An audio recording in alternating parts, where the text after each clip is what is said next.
The express thundered through the station without slowing while station master Ellie waved his lamp and shouted until his voice broke. Betrayal tightened his hands around the brass pole of the signal lamp as the whistle tore past, and the crowd on the platform fell silent. Children stopped mid-stride, a sack of potatoes slipped from a farmer's arm, and the mail potch thumped against the iron rail. The immediate problem was plain. The train had been rerouted and the town's service had just been taken from them. Ellie dropped the lamp on the platform and pressed his palm flat to the cool wood. He moved with the same habit that had governed his mornings for 27 years: check the ledger, wind the pocket watch, sweep the grit from the threshold. Then he stood very still and read the faces that watched him. The station had been their timetable, and their ledger had been their calendar. Losing the line meant empty store shelves, unpaid labor, and futures sold on paper that would not arrive. Betrayal spurred his next steps. He would not accept a reroute without challenge. He ran toward the waiting room with people behind him. Inside, the telegraphed notice lay on the counter. Terse words, stamped and dated, then a clerk's curt confirmation: "It's been scheduled out." The visiting railroad clerk said, fingers white on the telegram, "We've diverted mainline traffic to Oldford Depot. It's more efficient for the company." Ellie seized the clerk's sleeve. "You can run a town dry and call it efficiency, Ellie." The clerk swallowed and glanced away. The room tightened. That glance shifted suspicion into anger. Outside, Martha the seamstress crossed her arms and kept her purse close. Jonah the freightman leaned against a post and spat into the gravel. Both had come with neighbors and both had mouths full of questions. "Martha, Jonah, what will we do when the flour stops?" Martha tapped the hem of her skirt, looking at Ellie. "Ellie, write them. Send a petition." "Do anything." Ellie took the petitions and began to write names one by one, his hand steady though his jaw clenched. The first emotion shift moved the crowd from stunned disbelief to noisy, organized protest. That night the telegraph office smelled of coal and damp paper. A company telegram repeated the order and added a line about rerouting for the greater operational good. Sheriff Reeve read the message aloud, then folded it flat and put it in his coat. "They have their reasons," he said, voice clipped. The room answered with a chorus. "We have ours." The landlord of the inn tapped the table with a mug. A farmer named Thomas slammed his palm down. Words sharpened into demand. An event occurred. A clerk from the company arrived with a sealed envelope and refused to stay for questions. Ellie and Martha followed the clerk toward the station office, where a ledger and a survey map lay beneath a lamp. The ledger's recent entries showed an amendment in pencil and an added note about easements. The map had a faint line drawn to a new depot at Oldford and a tiny penciled name beside it. For private right, Ellie traced the line with a trembling finger. "Who signed this?" he asked. Sheriff Reeve cleared his throat and did not meet Ellie's eyes. The discovery shifted their understanding. This was not an accident of schedules. It was a planned diversion with a beneficiary. A second emotion shift came as suspicion hardened into a specific kind of outrage. At the inn that evening, voices rose in short bursts. "Reeve, Martha, did you sign anything?" Reeve set his cup down. "I signed what I had to for road access." "It's routine." Martha's eyes narrowed. "Routine doesn't reroute a railroad." Jonah leaned forward. "Sheriff Reeve, where did you get the money for the new gate?" Reeve's hands trembled. "It was an emergency grant for repairs." "Ailey, advance from whom?" "The company." Silence came in quick succession. Then Reeve muttered, "Company agents." The revelation hit like a struck bell. A town official had accepted payment tied to the reroute.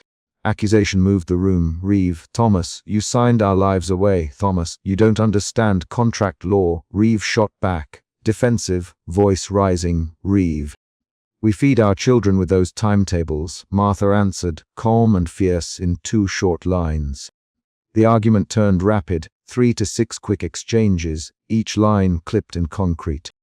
Reeve's face darkened. "I did what I thought would save the road outside town," he said. "You took money meant for the county." Jonah replied. The dispute changed people's posture. Hands clasped, eyes darted, some pressed fists into pockets. The confrontation altered alliances. It made private agreements public. The next morning, people gathered at the siding before dawn to form a petition and a blockade. They brought carts and ropes, and a single iron gate they dragged across the track. "We will not let them pass until they answer, Martha." Ellie pinned a printed petition to the fence and began to gather signatures. Company agents arrived with a guarded crew. The inspector stepped forward and read the company's schedule aloud. "You will not hold up a federal contract," he said. Jonah stepped in. "We are holding up families," he said. The inspector's reply was composed, practical, and unmoved. A struggle of wills followed. Organized civil pressure against corporate procedure. A tense confrontation unfolded at the siding. An inspector's clipboard, a knot of townsfolk with fists clenched, and a sheriff who had to choose. "Sheriff, you signed this, why help them now?" Martha demanded. Reeve stared at his boots. The inspector touched the paper and said, "We have orders to proceed." Jonah pushed forward. "Orders don't feed harvests. Orders don't mend machines. Orders don't put meat on a table." Reeve's face shifted. He cleared his throat and attempted to mediate. The conversation had jerky turns and rapid exchanges. Then the inspector signaled his crew and began to move past the gate. The town's blockade dissolved at the sight of armed company men advancing. The event, the company passing their human barrier under guard, left shame and a splintering of hope. That afternoon, in the freight warehouse beside the siding, a half-unloaded crate began to rot. One side had been left open, and a few sacks of salted pork showed mold starting along the seams. Freightman Jonah pointed to the crate and said, "This was bound for Miller's store." It won't be claimed now. A farmer, Hannah, counted bills and shook her head. "My wages for the month will not come if the consignments stop." Jonah lifted a broken strap and set it down with a heavy hand. "We are counting the cost on our tables now," he said. The visible waste made the abstract real. A timeable change translated into empty larders and stalled pay. That evening, Ellie sat at his desk and turned the pages of the station ledger. He had kept it for decades. He found a penciled amendment and a tiny initials mark near the margin, Adora, and a name. He recognized the handwriting of a visiting inspector who had been caught weeks earlier. The ledger's amendment had the date and a note. "Route modified per company directive." Ellie touched the ink with a cautious finger and felt the scratch of graphite grit. He closed the ledger and put the survey map beside it. The discovery made the abandonment intentional, not accidental. The town now understood it had been negotiated away. Neighbors met in small groups and argued plans of departure. Martha packed a trunk with her sewing patterns and tools. Jonah read over invoices and counted cords of wood to barter on the road. Thomas measured his horse harness twice and wiped away sweat.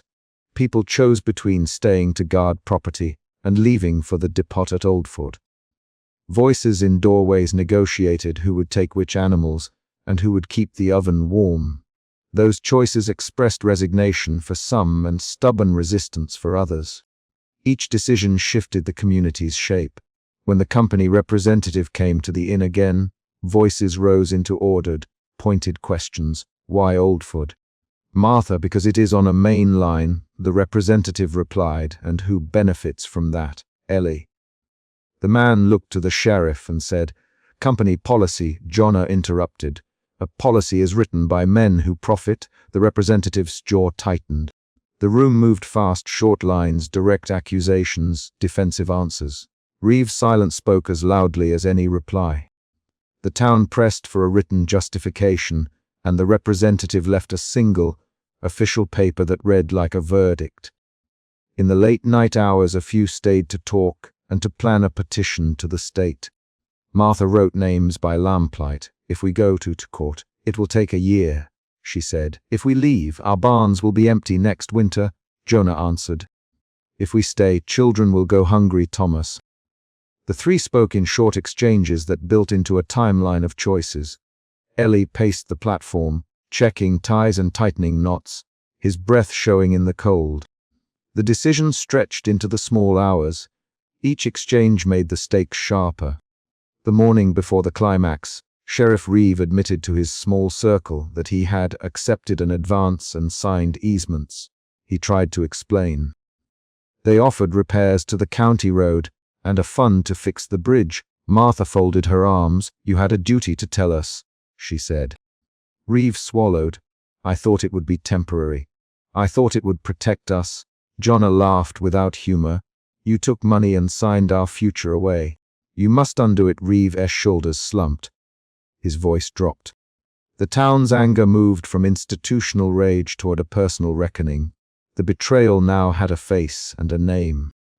People came to the station at dawn with a thin, ragged hope that a morning express might stop if enough of them called out. Ellie stood on the platform with his red handkerchief twisted into a makeshift flag. The crowd pressed close. Martha held a child's toy in one hand and the petition in the other. Jonah rested his palms on a wagon wheel and stared down the track. The inspector watched from the siding with a notepad. A company agent stood a little apart with a pocket watch.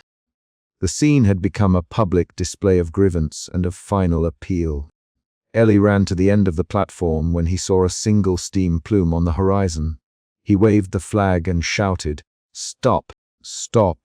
Martha echoed, "Stop! Stop!" Voices joined in short, urgent bursts. The whistle boomed and the iron teeth of the locomotive rasped the rails. The train did not slow. The engineer did not look. Ellie stepped forward with both arms extended. The emotion there was concentrated, physical, trembling hands, a tight throat, the lamp swinging at his side. The crowd held its breath. The express passed without stopping. It carried people whose names the town did not know, and their faces were set by the window against lamplight and steam. Jonah put his hand on the rail and felt the metal hum from the train's passage. Thomas turned and walked away without speaking. Martha let the child's toy fall onto the platform and did not pick it up. The judge of their fate had been indifferent on the move. The climax had arrived, and the train's refusal to stop was the clearest, cruelest event of the chapter. After the train, the platform emptied slowly. People moved as if relieved of a duty. Some taped shutters and nailed boards over windows. Others loaded carts. Martha wrapped patterns in oilcloth and tied them with twine. Jonna locked the freight warehouse and covered the open crates with tarpaulin. Reeve walked to his office, the lines around his mouth deeper than before. Ellie folded his red handkerchief and placed it inside his pocket watch case. Each action registered a physical response to the loss, hands that trembled while they tied knots, shoulders that stooped, a silence that organized itself into work. A small departure occurred that afternoon. The Harrises hitched their wagon and left for Oldford with 3 trunks and 2 children. They left a single chair on the front step, as if the house might be occupied again. Another family packed quietly and left at dawn the next day. The town charted departures in tiny increments rather than in dramatic mass movements. Each leaving removed a neighbor's face from the street and shortened the hours when the blacksmith's hammer sounded.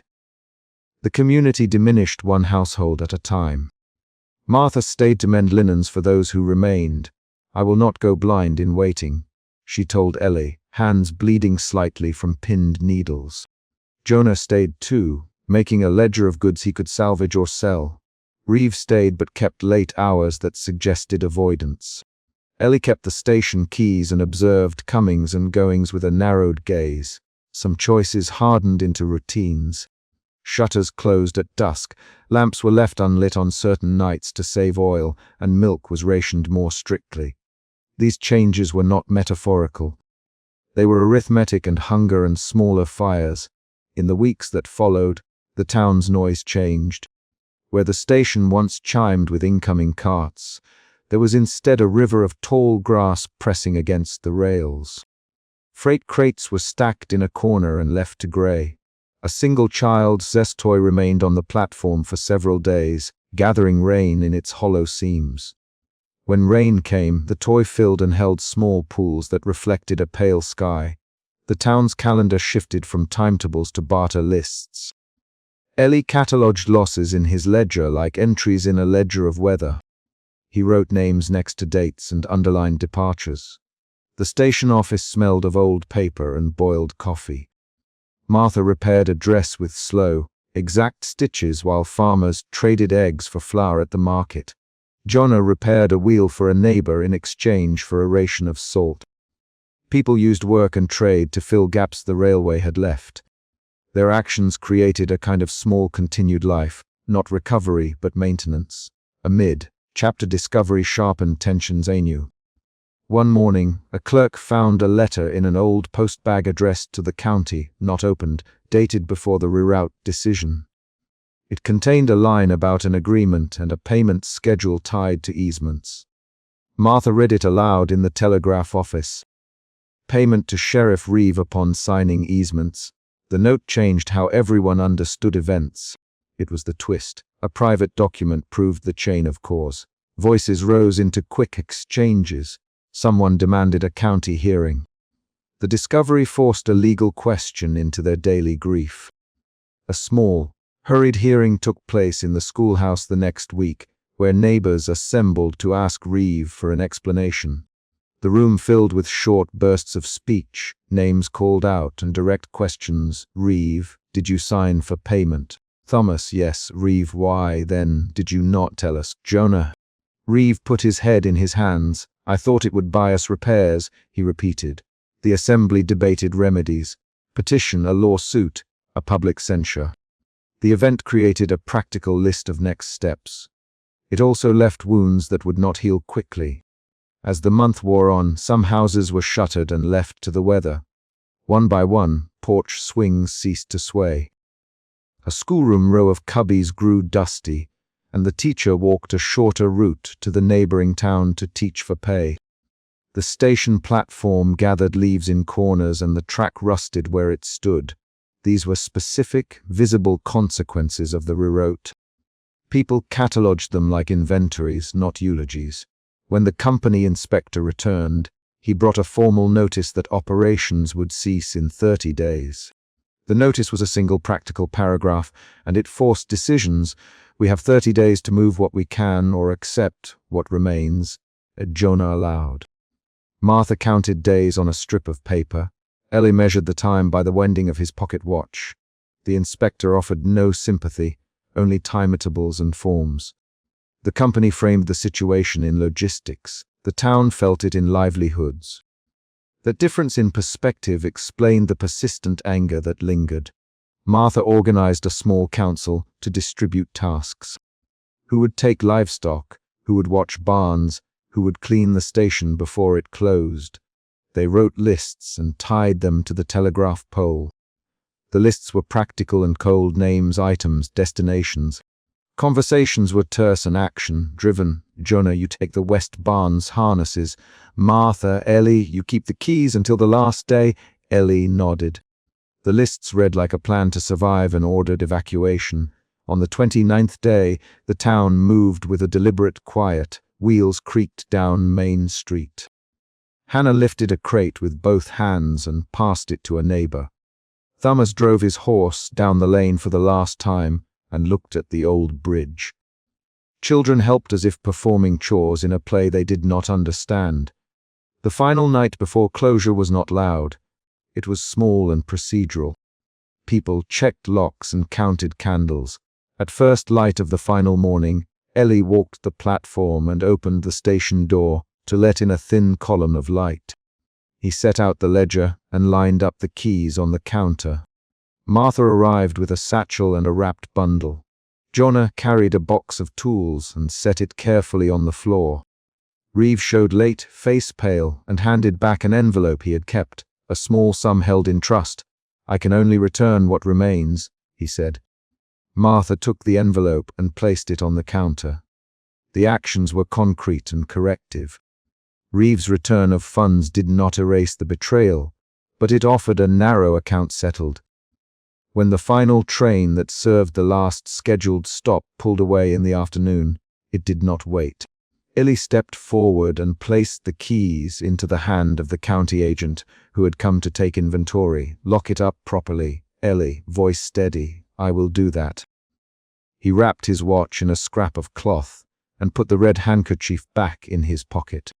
Martha closed the ledger and tied it with twine. Jonah closed the warehouse door and slid the bolt. The physical acts, bolts, wraps, locks, were the farewell. Families left in small groups across the day. The last wagon passed the inn at dusk and carried 3 trunks and a lamp. Someone in the crowd spoke. "Good luck in Oldford." The wagon driver tipped his hat but did not speak. The platform emptied.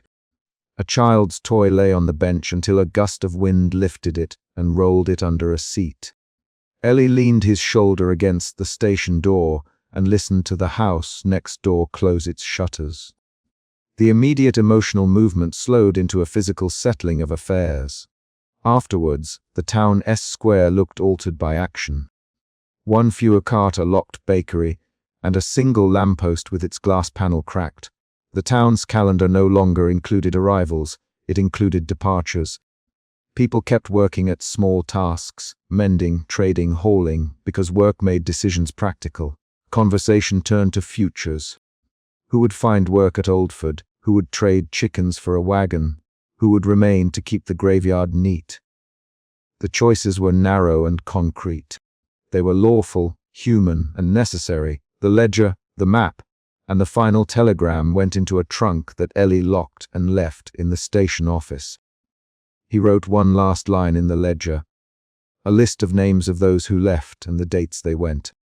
He closed the book and put the brass key into his pocket. The last real action of the chapter was simple. Ellie walked down the platform, folded his red handkerchief, and placed it in the pocket of his worn tweed coat. He paused, took a breath that showed in the cold air, and then walked away from the platform toward the inn where neighbors were deciding who would sit by the stove that night. Outside, lights in a few houses blinked on and off over the following days. Some nights the lamplight moved across empty porches. Other nights there was only the sound of a kettle. The town had not exploded into ruin overnight. It had altered its routine incrementally. People measured loss by what they carried away in boxes and what they left nailed to porches. The chapter closed on a single, concrete beat. A wagon wheel creaked, the gate was latched, and Ellie, with the station keys heavy in his hand, locked the station door behind him and turned the key once. The ledger remained on a shelf inside, its pages closed but legible. Outside, the rails darkened where they had once shone from constant use. Inside the inn, Martha threaded a needle and mended a sleeve. Jonah stacked nails and oil tins. Reeve walked a little straighter but did not meet many eyes. These were small, visible acts that recorded the town's new life. The final line of this chapter is not a sentiment but a motion. Ellie put the iron key into his pocket and crossed the road to the inn to help lift a lantern, a practical choice that set the next day's work in motion. The bell over Marjorie's door gave a single, thin ring before Harlan shoved inside, breath steaming in the lamplight and a folded telegraph clenched in his hand. Betrayal tightened the room. No one in the shop had expected the railway to close the spur without warning. "They'll not stop, Harlan," and his voice cut the jarred quiet. The telegraph paper trembled where he held it. Marjorie moved behind the counter with the ledger already in her hands. Her fingers found the ledger's ribbon and held it against the page, as if the ribbon itself could keep the town's accounts tied together. She did not speak at once. The ledger smelled of ink and coal dust. Young Tom stood by the jam jars, coat still on, watching Harlan's face for anything that might be negotiation or mistake. Marabelle pushed through the crowd from the corner by the canned goods. He set his palm flat on the counter and demanded the paper. "Show me the order," he said. His jaw worked. The room smelled of hot tea, lamp oil, and the leather of the mayor's gloves. Marabelle's hand tapped the ledger where coal deliveries were recorded. His thumb left a dark smudge on the margin. Harlan unfolded the paper and read aloud the formal notice. He read the sentence that named the company, the line, and the date when the spur service would stop. He read the schedule change that kept the express running through without halting. Last service in 14 days, Harlan. After that, no scheduled stops on the spur. A woman near the door said, "But the coal," and stopped. Nobody finished the line. Marjorie set the ledger on the counter and opened to the coal column. Her pencil traced shipments recorded week by week. Sacks logged, then a line where deliveries thinned. "The coal's down by half in 3 months," she said quietly. That sentence shifted the room from shock to calculation. Mayor Abel demanded a meeting at once. He ordered the shelves cleared of chairs and lit a spare oil lamp beside the ledger. The townspeople crowded in, elbows against jars and sacks. Marjorie read entries aloud. "Wheat reduced," she said. "Bricks delivered irregularly. Iron shipments were rerotted last month." Each line produced a new murmur. Abel called names, faces turned. Harlan moved his cap between his hands. "Harlan, Abel, did someone at the depot get a voice? Did Ellie know?" Harlan's gaze went toward the signal cabin, visible through the shop window as a square of darker night. "Ellie signaled nothing to me tonight," Harlan replied. "I have his word he received no orders from the book." Marjorie closed the ledger and set a heavy coin purse on top, as though weight could anchor the evidence. "We need proof of the shipments being shifted," she said. "Bring the manifests. Bring the invoices. If the company rerouted our freight, we need to show it." Clerk from the town office, a thin man with ink on his cuff, leaned forward. "There's a series of entries in the ledger that stop matching the manifests," he said. He showed a small scrap of paper with cramped handwriting. "Look here. 2 months ago, wrote codes change. The freight numbers match other depots." Voices rose into a tense argument. "They can do this to us," someone said. "They promised the line when they sold property." "Promises on paper mean little to the company," Harlan answered. "They answer to shareholders, not to porches." The argument tightened around practical matters. Who would secure coal this week? Who would pay the miller if flour did not come? A young father pushed to the front and named his children's needs plainly. The room's anger leaned toward action. Mayor Abel made a concrete plan. Petition the stationmaster, gather documents, and demand a meeting with company clerks in the nearest town. By midnight, Marjorie and Abel walked toward the signal cabin with lanterns. Their boots scraped wet planks on the platform. Stationmaster Ellie stood at the cabin door, hands empty where once his brass watch hung on a chain. He had the same pale, drawn look that Marjorie had seen weeks before when the express had thundered past without halting. She remembered him then, lamp raised, voice breaking across the platform as the whistle passed. That memory hung between them without explanation. Marjorie placed the ledger in Ellie's hands. "Ellie, you have to plead with them," she said. "Take this to the overseer. Tell them we rely on the spur." Ellie kept his gaze on the ledger. He turned the pages slowly and read the entries under the coal column. He touched the dates with a damp fingertip. His lips worked. "I have no authority to stop them," he said. "If I interfere, the company may relieve me. I have seen their notices." "I have no power." Abel pressed his palm on the cabin window and leaned his forehead against the cold glass. "If you do nothing, Ellie, what becomes of the stores? Of the mill? What do our people do?" he demanded. Ellie's voice came low. "I can only keep the station open as long as they let me. I can bring them into a boardroom. I can order a train back that is already scheduled to pass." He looked directly at Marjorie. "I will not risk the post for a town that the ledger shows losing trade." Marjorie felt a stinging anger. The word betrayal moved through her chest in small, sharp shifts. First disbelief, then a ban of cold calculation, then a quickness to plan. She stepped back from Ellie and said nothing. Her silence made the cabin feel smaller than the station's lamp, lit span outside. They returned to the store as a small, urgent crowd gathered. Harlan stood by the freight yard gate when they arrived. He had been there to see the last scheduled freight pass and had agreed to a risky suggestion. Young Tom, who worked odd jobs in the yard, volunteered to ride with Harlan on the last local freight that night to look for proof and to document anything that might show the company planned more than neglect Tom. Marjorie, you're not to go alone. Tom tightened his jaw. He was 20, with calloused hands and a jaw set like the town's old fence posts. I'll go with Harlan, he said. I'll bring back manifests. If they rewrote, I'll find where. Harlan hesitated. It's not my run to challenge the company, he said, but I'll take him as an unpaid brakeman. If the company sees him on the manifest, they might listen. There was a rapid exchange then between Mayor Abel, Marjorie, Harlan, and Tom. Abel listed names to sign a petition. Marjorie named the ledger entries that would matter. Tom for open a notebook, take the ledger's copy of invoices. Marjorie him, take a lantern and done to speak to anyone you don't have to. If you find a manifest, tear out a sample and bring it back. Tom nodded. He stuffed a small satchel with a copying slate, oilskin, and a pencil. The group walked to the freight yard where a half-lit locomotive waited, steam sighing around its cylinders. Harlan climbed aboard and checked the coupling.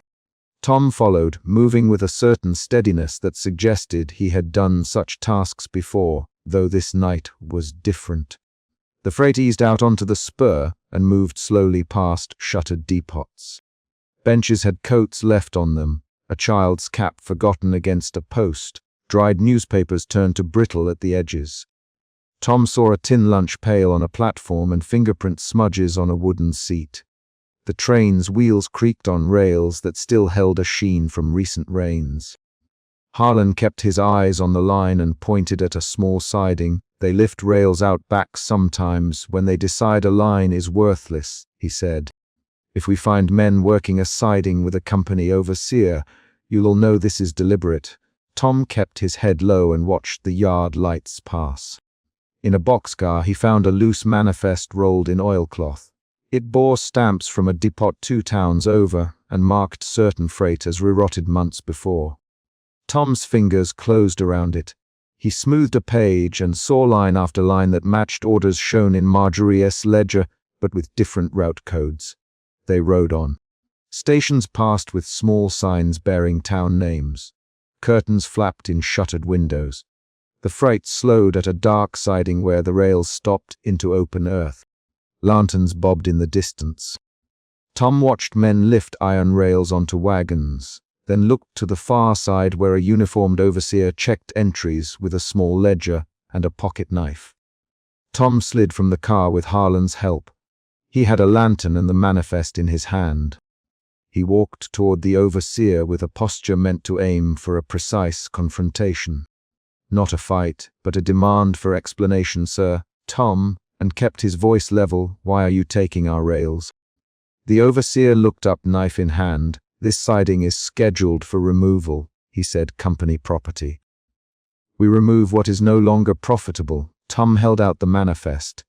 This shows our orders being sent elsewhere months ago, he said. These are our freight numbers. Why were they rerouted? The overseer glanced at the pages, then at Harlan. His shoulders rose like a small shrug. Company decided the spur yields poor return. We follow orders, he said. Tom's mouth tightened. He reached to retrieve a ledger thrown on the ground by one of the crew. A rail worker turned to shove him. Hands pushed. Harlan stepped in and caught Tom's shoulder. Harlan, the overseer said, voice flat. Keep your brakeman from meddling. We have permits. We move what the company assigns. Tom did not retreat. He put the manifest on an overturned crate and pointed to the route codes. This is not abandonment. Tom, this is a removal. You are stripping us down so trains cannot return. The overseer smiled without warmth. The company has its reasons. We work for pay. We lift rails where told. A rail hand shoved Tom, hard enough to spin him. Harlan reached across and pushed the hand away. The shove led to a short scuffle. 3 lines of dialogue played out in quick succession. Don't touch him. Harlan, get out of the way. A worker snapped. You can just take what you please. Tom, voice sharp. The overseer raised his voice and threatened to call for the foreman's report. Tom stepped back, clutching the manifest. He had the torn edge of a contractor's ledger where a page was partly ripped. He hid that torn edge in his jacket. They retreated to the freight and watched the crew load rails onto wagons. Lantern light hit their hands and cast hard highlights on metal. Tom's fingers left a smudge on the manifest where his grip had been damp. The train pulled away slowly with Tom and Harlan aboard. The wagons rolled, rails stacked like spines against a pale sky. When they reached town at dawn, the group had changed. Marjorie and Abel leaned over the manifest and the torn ledger page while the clerk cross-checked the entries with town receipts. Voices spoke in the small shop. "Look," the clerk said, "these route codes match the rerouted freight.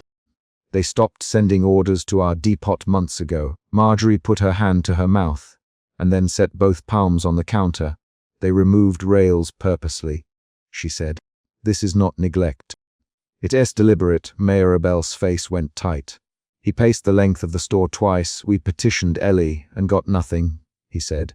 "Now we bring proof. We take these pages to the regional office. We demand compensation." Harlan folded his arms. "The company won't answer petitions unless there is reason to. They answer only when it affects profits. We must show contracts lost and orders diverted." The clerk tapped a name in the ledger. "Here, see the freight numbers where the cargo went to the other depot. The Mills barley diverted. The Cooper staves diverted. That's months of trade rerouted." He looked at Tom. "Where did you get this torn page?" Tom set the torn contractor's ledger on the counter. He did not speak at first. He let the torn edge lay between receipts and stamps.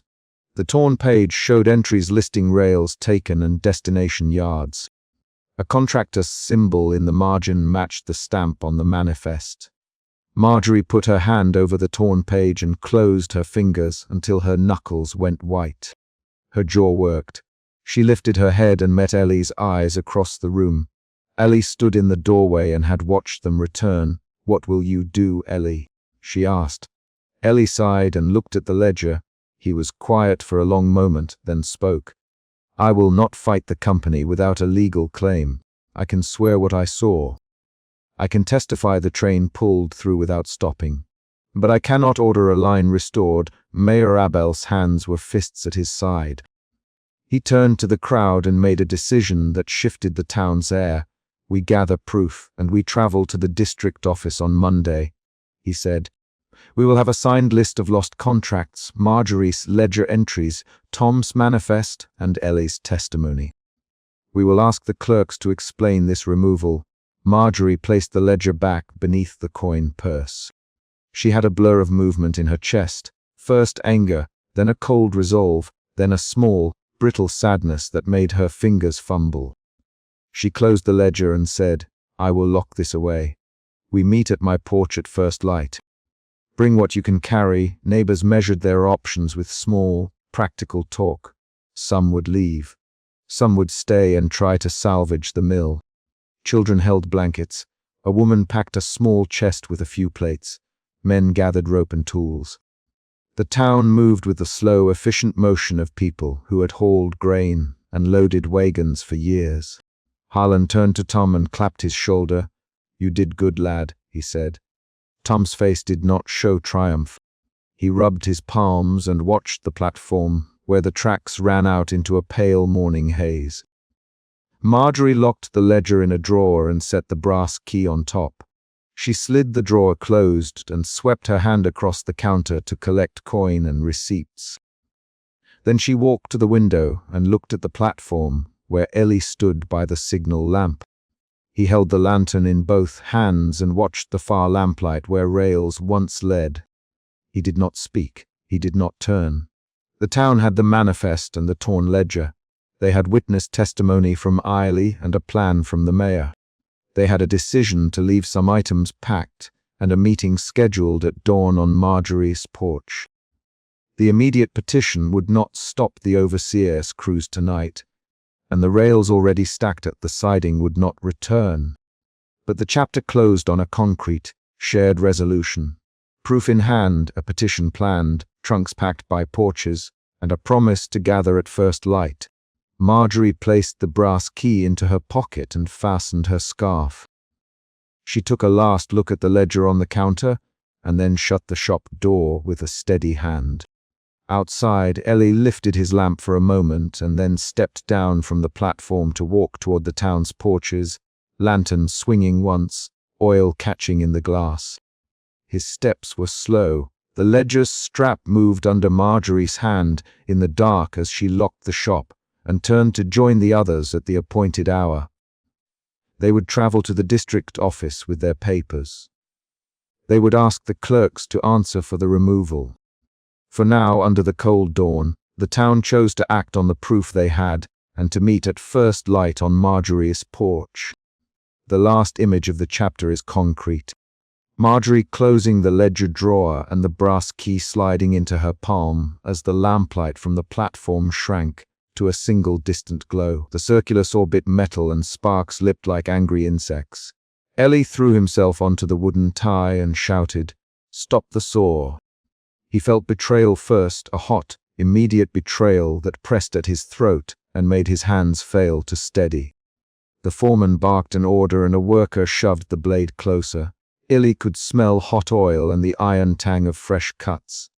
The rail gave a thin, metallic scream as teeth met steel, and the town's last link to the line came under attack. Within the first few minutes, the problem was plain and blunt. The company had sent a salvage crew to sever the spur and take rails away. Without that spur, freight could no longer be loaded at the siding. Without the siding, merchants could not receive goods that kept their ledgers even. Without goods, mortgages and groceries lined up like dominoes. The stake stood on the ties and smoked in the air.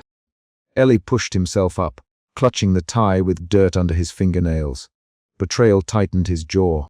He reached for the foreman's sleeve and tugged. "Foreman, you can do this. Ellie, you can cut here. We use this line." The foreman did not soften.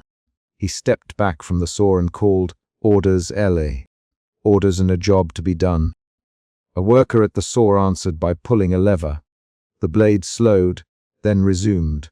Sparks scattered across the ballast, and the sound drilled through the marrow. People on the platform began to gather. An empty freight car sat beyond the turntable, its doors open to tall grass. In the dim of prayer dawn, the town's routine condensed into a single, dangerous act. The rails were being severed and someone had to stop it. Marjorie ran up from the lamp outside her shop, shawl whipping at her shoulders. She handed a folded ledger to Harlan, voice clipped. "Harlan, look at the freight receipts for July. Tell me we haven't been paying them enough to be cut loose." Harlan scanned the columns and his face grew pale. "Harlan, they closed the spur without notice." That's what the wire said. They named the line for permanent closure. He lifted a telegraph slip like a small, precise accusation. Ellie's breathing came in short pulls. He remembered the express that thundered through the station without stopping last month, the whistle tearing past while he waved his lamp until his arm ached. He had shouted until his voice broke. Children had frozen on the platform then. The memory anchored the anger here now. People gathered under Marjorie's gas lamp.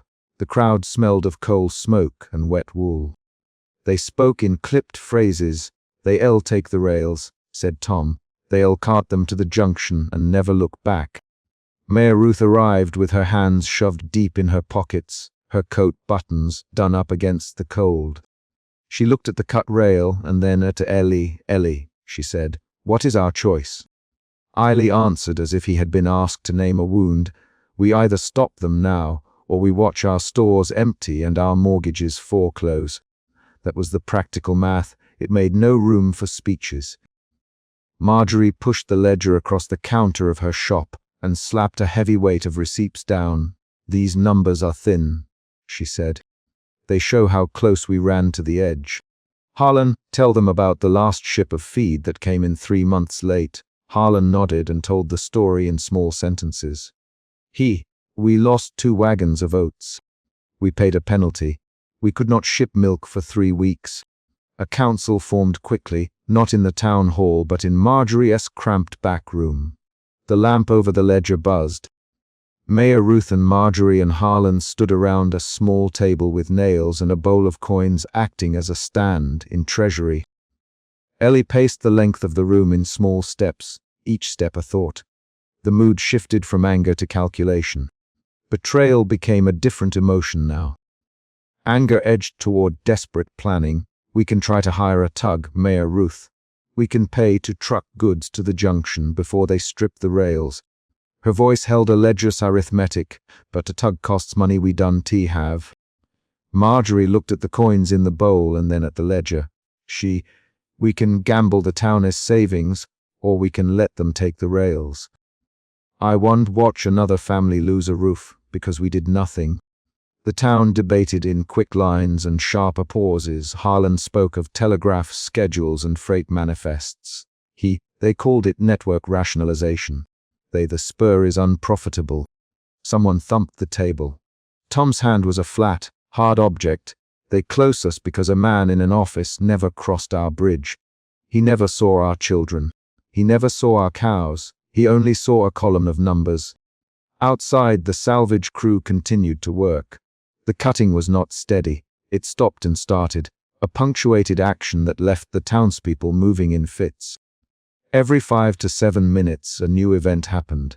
The foreman shouted, the constable arrived, a cart rattled up. The rule in the room was simple now. Act, then reassess. Harlan slipped a small telegraph into his jacket. He had it pinned there from the morning when he had burst in earlier and left the bell above Marjorie's door ringing. He drew it out now and unfolded it with 2 hands. The wire read plainly, close spurter permanently, reassign rolling stock. No further service. The text struck like a legal blow. Harlan's mouth tightened. They knew, he said. They planned this. This wasn't a slack season. The discovery changed the argument. Before, people had hoped for a bureaucratic mistake, a misrouted notice. Now betrayal shifted into anger, and then into a pressure that demanded a risky choice. If they planned this, Mayor Ruth murmured, we need to act fast. Ellie made a list in his head. He thought of the express that had not stopped, of children frozen on the platform, of Marjorie's bell. He thought of the coupling hooks on the nearest boxcar, and of the men in the salvage crew who followed an order to cut iron. His plan tightened into a single, urgent thing. Uncouple a boxcar and bring its contents into the store before the company could claim them. He gathered a small party. Tom, who handled freight with blunt hands, Harlan, who knew the timetables, and Marjorie, who had the ledger and the shop floor to fill. They moved like a board of men deciding to move a piano across a narrow stair. Their motions were practical and specific. Tom carried a chain. Ellie took a crowbar. Harlan a coil of rope. Marjorie a lantern to light the work. The siding smelled of grease and damp wood. The open boxcar listed slightly to one side. Its metal floor creaked when Tom climbed inside. He began to pull cases toward the door. Ellie knelt, checked the coupling, and tried the pin. The coupling had rust and grease and a stubbornness that felt like the company's unwillingness to be seen in person. Ellie worked with small motions. Fingers pressing, a bar levered, breath held. They worked quickly, hands moving in short bursts. The town's streets were not empty. People watched from windows, from the platform, from the lip of Marjorie's stoop. Make it fast. Marjorie, take what you can carry. Watch for the constable. Ellie's hands slipped on the coupling. He felt a sudden fear sharpen in his chest when he realized the foreman had returned with a group and a local constable. The group stood at the edge of the platform like a line drawn by authority. The foreman called, "Step away from the car. You're interfering with company property." Ellie answered, "Tom, hold the door." Harlan, on the other side, "Marjorie, Tally, get the flour and the cloth first. We'll load quick." Tom grunted and moved with heavy efficiency. The boxes of flour were slippery with morning damp. Harlan bent and gripped sacks of feed. Men and women from the town helped, forming a human chain down the platform, passing loads into the shop. They worked under the lamp's yellow eye. The constable stepped forward and leaned on his truncheon. By order of the company, you must desist. Leave the property. Mayor Ruth, who had followed, put her hand on the constable's sleeve. She spoke with short words. Constable, wait. We were not stealing. We were protecting our stock. Her voice did not tremble. Those goods feed our people if the rails go. The constable hesitated. The foreman whispered to him. The foreman said, their right is limited by company title. We have a supervisor coming. Stand down or we call for force. Ellie felt the pressure press against his chest. He moved then with a clarity that rose out of anger and shifted into a steadier desperation. He crawled beneath a freight car as it began to roll on the turntable.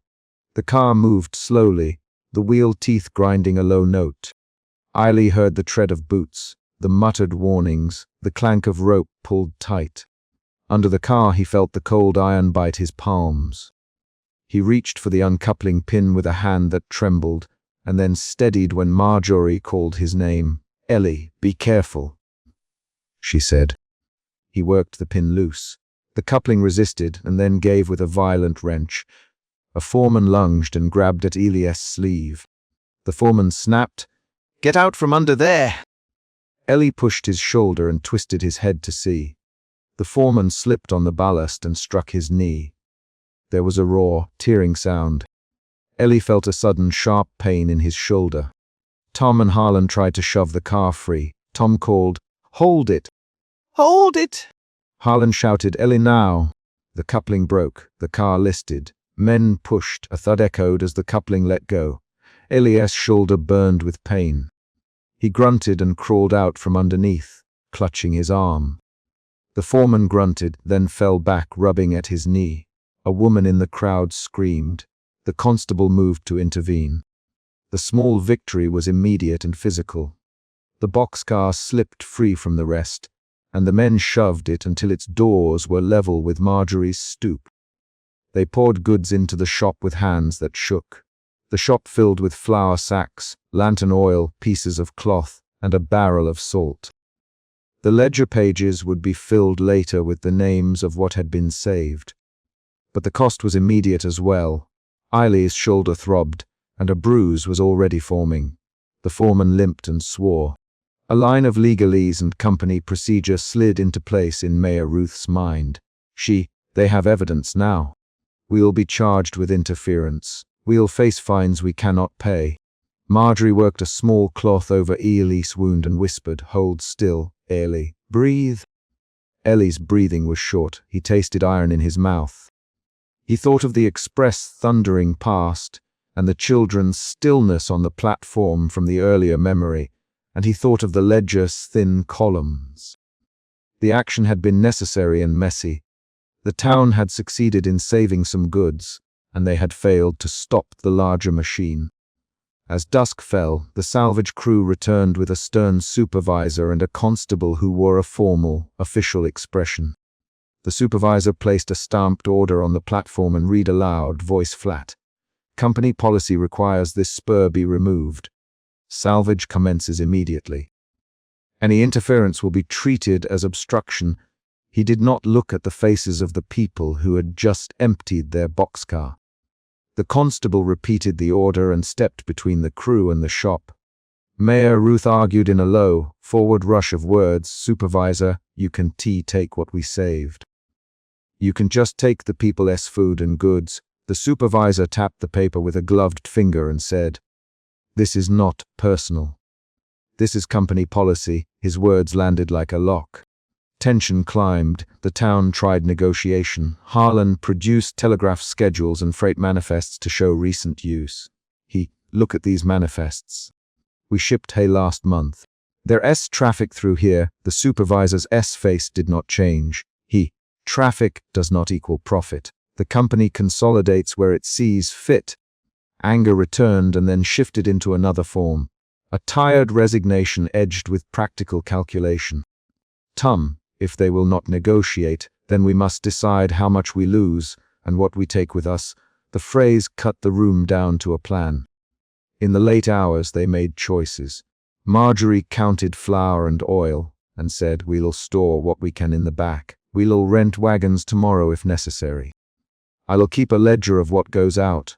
Harlan arranged a list of who needed what first. Mayor Ruth wrote names on a scrap. The town moved like a single organism performing triage. Outside, the turntable sat like an old clock with a missing hand. The salvage crew had begun to pry up plates further down the line.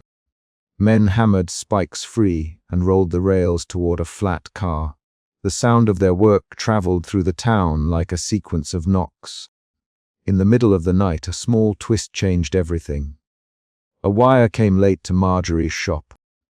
An order from the regional office to send a specific freight to a neighboring junction, because a shortage there threatened to halt a mill. The wire named a car already attached to the siding. Harlan read it aloud. They intend to reassign that car. They listed it by number. They will claim it at sunrise and take it away to the junction. The revelation changed risk calculations. There was a new clarity now. If they did not move the car's contents, the township would lose supplies not because the line closed immediately, but because the company had already relocated critical freight. Marjorie slammed her hand on the table. They were picking the bones clean. The decision tightened like a vise. Mayor Ruth looked at the ledger and then at the sleeping houses. We cannot stop the company from doing business, but we can try to protect what keeps people fed tonight. Her words were short and precise. We will load what we can carry and move it out before dawn. The small convoy formed under the low promise of the lamp. Wagons creaked as they were loaded. Harlan kept a list. Marjorie closed the shop door with a wedge of wood. Ellie strapped his arm across his chest and tested its movement. It hurt, but he could use it. His choices had become gestures that pushed the town forward. At dawn, the salvage crew returned with men and machines and a constable standing tall. The foreman moved like a man who had practiced the posture of authority. He moved back. We will finish this. The supervisor unfolded his paper. The rails had been partially unbolted. The turntable had new scratches. Ellie took one final look at the station and then climbed onto a wagon with sacks and boxes. Tom and Harlan lifted the last of the flour. Marjorie held the ledger and called names as the convoy left. The crowd watched them go like a town seeing an arm torn free. For a moment, no one spoke. A late arrival shifted the scene. A man on horseback came down the lane with a letter in his hand and a face that had ridden all night. He dismounted and handed the envelope to Mayor Ruth. She slit it open with a nail and read aloud.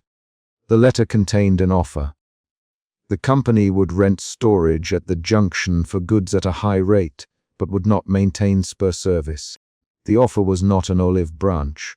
It was a market decision with a price tag. Mayor Ruth folded the paper and placed it on the table.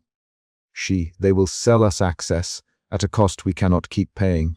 They will leave us behind unless we change how we move goods. Her voice was plain. We must either find alternate routes or plan to leave. The audience in the room exchanged glances heavy with the knowledge that plans were decisions. By mid-afternoon, the town's small attempt to protect its goods had been both a success and a failure. They had saved sacks of flour and barrels of oil, but the rails beyond the turntable were lifted and rolled into a flat car in plain sight. The salvage crew loaded rails like planks of a disassembled house. Machines backed out. The turntable sat naked. Ellie sat on the platform and watched. His shoulder was wrapped in cloth. Marjorie brought him a cup of broth. He accepted it with an unsteady hand. He listened as Harlan argued with Mayor Ruth about who would leave and who would stay. Tom paced and then stopped to rub a thumb over the ledger pages. The calm narrator observed the town from the margin, speaking softly in his notes to record how ordinary people handled an ordinary loss that felt enormous. He noticed that Marjorie kept a small list pinned to the counter, names of families who could not carry heavy loads. He watched Mayor Ruth's fingers tighten when she read the company's letter. He recorded Harlan's motion when he crumpled a scrap and then smoothed it again. The narrator did not intrude on action, but he walked with the crowd as they made their decisions. He described the scrape of the rails as they left, the way the foreman's boots left damp prints on the platform, and the exact order in which men loaded a last barrel of salt. He noted how Ellie's face flushed when he watched the flat car roll away with the last of the line on it. An unexpected twist arrived in the final hours. A neighbor from the next township, a man named Peters, came with news that the company planned to reopen a small seasonal route if a local mill paid to subsidize service. Peters, they retesting demand. If a mill pays, they might run a short shuttle, the rumor gave a thin, conditional hope. Mayor Ruth weighed the rumor and said, "We cannot count on a neighbor's mill, but we can ask Peters to find out what subsidy they need. If a mill steps forward, we might win a temporary lifeline." The town argued late into night about whether to approach a mill with a plea. Some the cost would bankrupt them. Others any chance was worth the attempt. Ellie lay back on a crate outside Marjorie's shop and listened to the town breath. His shoulder throbbed with a steady, honest pain. He moved his fingers and felt the stiffness like a promise that would not be kept. He thought of the coupling and the wrenching sound when it finally let go. He thought of children on the platform when the express had not stopped, and of the ledger's thin numbers. The emotion that had started as betrayal had become anger, then desperate action, then a resigned, careful planning for what they might save.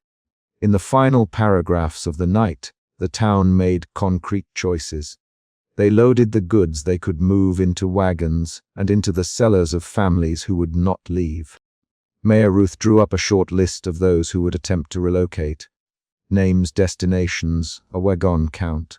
Marjorie promised to keep a running log of goods distributed. Harlan volunteered to ride to the junction to negotiate storage terms and to make one last plea for a temporary shuttle. Eiley stood and stretched his arm as best he could. He put a hand on the brass of the old signal lamp and turned it over. The lamp had served him for years. He placed it on the counter in Marjorie's shop and said, "Keep it lit till we decide what to do with the station." He spoke plainly and directly. His voice had no grandness, only the small firmness of someone finishing a task. The immediate conflict, the attempt to block the saw and to save the goods, had been resolved in the chapter. The town secured some supplies, and it lost the rail. The final beat landed on a concrete situational action. Harlan saddled his horse and set out at first light with a list and a telegraph address to try to buy them time. "I'll ride to the junction. I'll ask for space and for a shuttle if they will listen." Ellie watched Harlan mount and then walked back to the platform. He touched the last remaining length of rail with a gloved hand. It was cold and coated in dust. He tested the turntable, found it stiff, and left the station lighted by Marjorie's lamp. The town had chosen a path. Leave some behind, move some forward, and try to bargain for the rest. The chapter closes on that concrete motion, Harlan riding out with a ledger and a telegraph address in his pocket. And a town that had held a line and then watched it go. Lantern lights struck iron and hands moved with a purpose that gave no room for pleading. Men with oil tins and a crowbar began unhooking the winch while Ely flung his body across the iron turntable and held on. Betrayal tightened his hands around a cold bolt. The town's last link to the line was being removed before dawn. The removal foreman barked, "Move him," and a lantern bobbed closer. The central problem was plain. If the turntable went, the spur would be severed and the town would lose what little connection it still relied on. Ellie's ribs ached from bending over rails the past 30 years, and he tasted coal and metal in his mouth. He had been awake for 2 nights straight, counting the small and sensible ways rail traffic kept food, credit, and work moving. He shouted, "You can take that wheel," and his voice hit the foreman's jaw like a flat, cold thing. The foreman answered the name on his breath. "Ely, step off." Orders. Ely gripped the iron lip and did not move his feet. His refusal was not a speech. It was the only barrier he could offer between the town and the company contractor's saw. Marjorie pushed through a knot of townspeople at the platform edge and lifted a lantern high enough to show faces. "Ellie," she called, "get up." Her voice had the clipped edge of someone who had kept accounts for 30 years and could name every debt.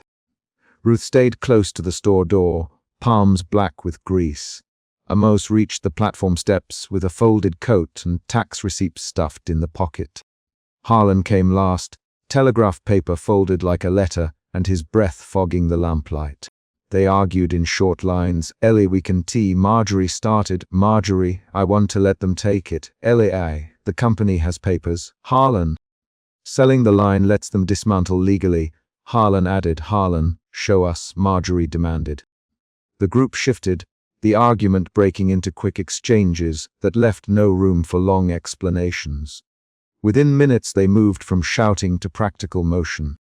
Ruth knelt at the winch and checked the gears. Amos ran a hand along the wooden ties and found where nails had been pulled loose. Harlan held out a folded notice. "It says authorized removal and the legal transfer is stamped last month," he said. The word authorized landed like a plank across a small boat.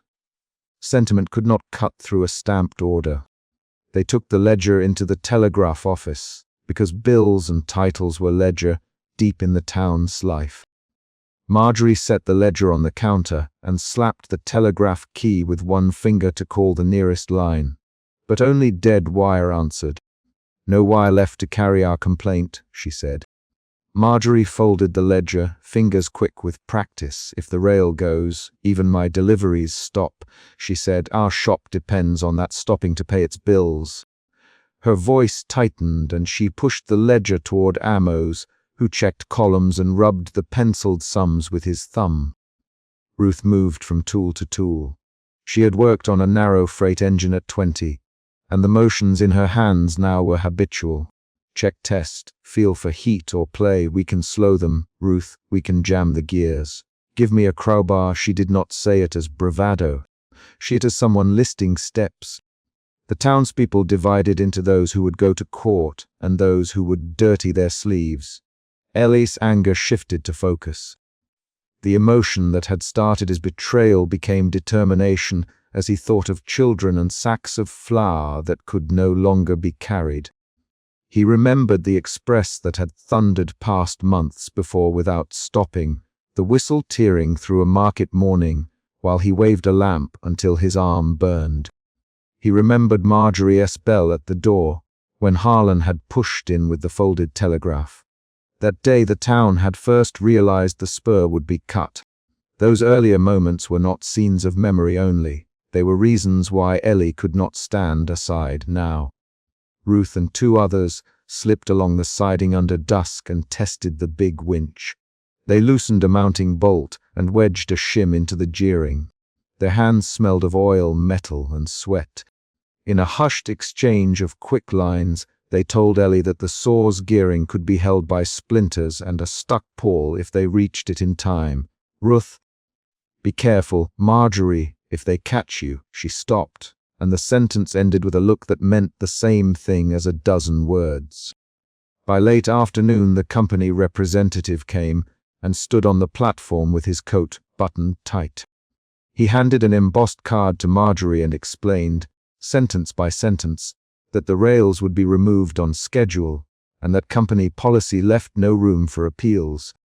"We regret the inconvenience," he said in a quiet voice that could not be argued with. Regret was a small wrapper that failed to contain payroll ledgers and freight charges. Marjorie's jaw worked. She stood so straight the ledger slipped from her hand and thumped on the wooden counter. Amos argued with the representative in measured phrases. "US the spur would remain for seasons more." "Amos," voice low, "you promised repairs last spring." The representative's answer was factual and thin. Schedules changed, routes consolidated. Amos's anger moved into confusion, and then to a cold, practical worry as he counted the town's remaining stores. "If they reroute traffic, the grain buyer goes," he said. "If the grain buyer goes, my receipts fall." Each of these sentences was a step toward a small economic collapse. Late that dusk, Ruth crept back toward the machinery pit with two townspeople carrying a length of chain and a block. She pried at the gearing and dropped a wooden wedge into the winch teeth. The wedge held, for now. That act created a short breathing space and a slight shift in power. The crew had to stop until they inspected the jam. The foreman cursed and lit his pipe. The men worked as men paid to follow orders, but they could not immediately start the circular saw. At night, when the saw's casing still hummed in the background, the removal foreman came down from his truck and spoke to Ellie. "You shouldn't have put yourself in the way, Ellie," he said. His voice had a familiarity that stopped Ellie. The foreman pulled back his coat, and a corner of a photograph slid free from a pocket. Ellie squinted. In the photograph, younger and flat, faced in old grain and suit, Ellie stood on the same platform beside a narrower turntable. The foreman pointed slowly. "You taught me how to oil a wheel when I was small," he said. That revelation cut the argument into new pieces. Ruth stared. Marjorie blinked and let out a small sound. The foreman's presence was suddenly more complicated. "You left," Marjorie, voice very even. "You left for the line in the city." The foreman did not reply to accusation. He replied to history. "I had to work," he said. "I came back to see what remained. I got a job. I follow orders here now." The twist changed the group's understanding of who they faced. The opponent was not an abstract company, but a man with an old debt and a new paycheck. Ellie moved then with a different kind of urgency. He lunged to wrench the last bolt holding the turntable in place. The foreman stepped in and gripped Ellie's shoulder. "Ellie, you will get hurt," he said. Not a threat, but a warning.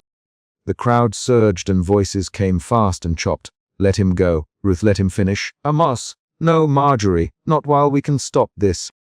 Then 3 pairs of hands met at the bolt, and a physical tug that could end in metal shearing began. They traded short lines. "Ellie, hold." Ruth cried. "Marjorie, pull." Amos barked. "Foreman, step back." Harlan shouted. The back and forth sped up. Each line was a piece of movement. Ellie's fingers bled from the wrench and his knuckles whitened. The bolt began to spin free. The foreman's thumb struck his wrist, and a flare of pain made Ellie drop his weight for a second. The crowd pressed, and some men shouted to break the scuffle.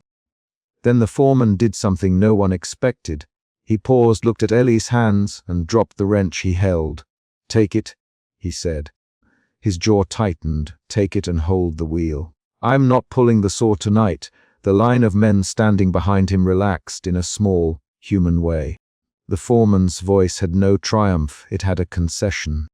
The immediate crisis ended with no grand speech, only an exhausted man choosing not to press an order against the visible cost. When the removal crew packed up some salvage and took several rails in the dark, the townspeople gathered on the platform and began to tally what remained. The tally was not a speech of history.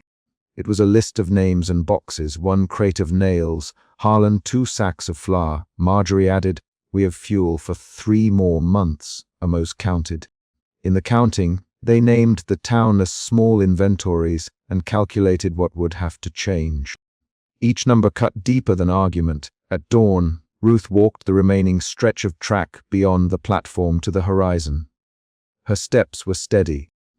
She had jammed gears and bought hours by drawing grease into places meant to hold movement.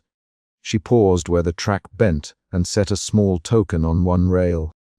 A brass bolt wrapped in a scrap of Marjorie's shawl. She did not speak.